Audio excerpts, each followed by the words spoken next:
अरे ये क्या हो गया भाईजान। ये नहीं हो सकता। टेस्ट के बाद ओडिया में हमको हरा दिया साउथ अफ्रीका ने। नहीं हो सकता। हमारा माटी में, हमारा घर में कैसे कर सकते हैं। अर्शदीप, हर्षित चाना इस बॉलिंग के साथ ये कैसे पड़ता है भाई। मार्कराम ये कैसे सेंचुरी करता है। ये नहीं हो सकता। बट भाई हो गया है। টেস্টের পরে আজকে ওডিআইতেও সাউথ আফ্রিকা ভারতকে চোখে আঙুল দিয়ে দেখাই দিল, ভাই তোদের আধিপত্য সবসময় চলবে না।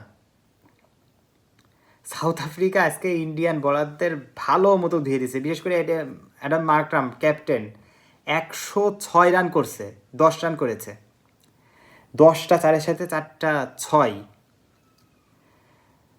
এরপরে হচ্ছে ডি কক 8 রান, টেব্বু বাভমা 46 আর বেটস করেছে 68 রান, আর ব্রেভিস করেছে 54 রান। তো এদের রানেই কিন্তু সাউথ আফ্রিকা সহজ জয়টা পাইছে। আর আজকে সর্বোচ্চ ভাই 720 রান ঘটেছে, দুই দল মিলে 720 রান করেছে। চিন্তা করতে পারছেন? এইরকম এত বড় রান তারা করে জিতা, এটা কিন্তু ভাই একেবারেই অসম্ভব। কিন্তু কিন্তু সেই অসম্ভবকে কিন্তু সাউথ আফ্রিকা আজকে সম্ভব করে দেখালো। আগের ম্যাচটাও কিন্তু সাউথ আফ্রিকা জিতে যাইতো, জাস্ট তাদের যে আপনার হচ্ছে টপ অর্ডারের যে ব্যাটসম্যান তারা কিন্তু একেবারেই বিচ্ছিরি খেলছিল, এই কারণে কিন্তু তাদের হাতে হয়েছিল।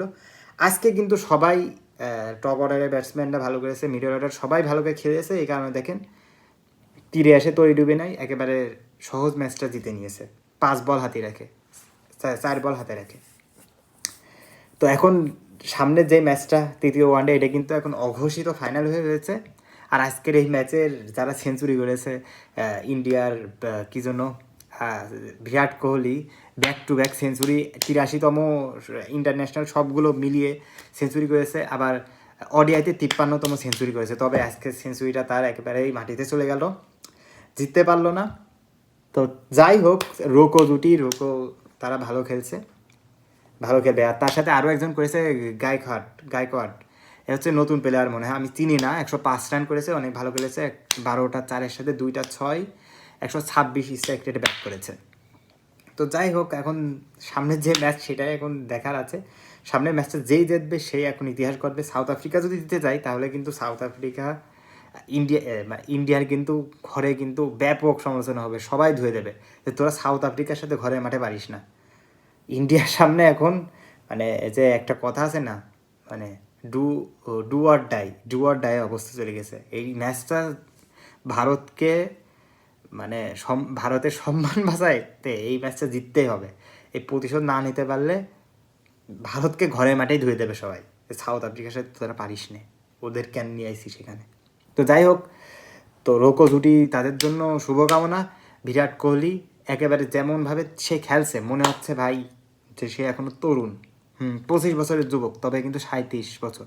সে বুঝাচ্ছে এরকম, দেখ ভাই বয়স যতই হোক পারফরমেন্স থাকবে না, আমি আমার রাজত্ব আমি ছাড়বো না। সে কিং তো কিংই থাকবে। তাদের জন্য শুভকামনা। আর সামনে 27 বিশ্বকাপে অবশ্যই তাদেরকে দেখা যাবে।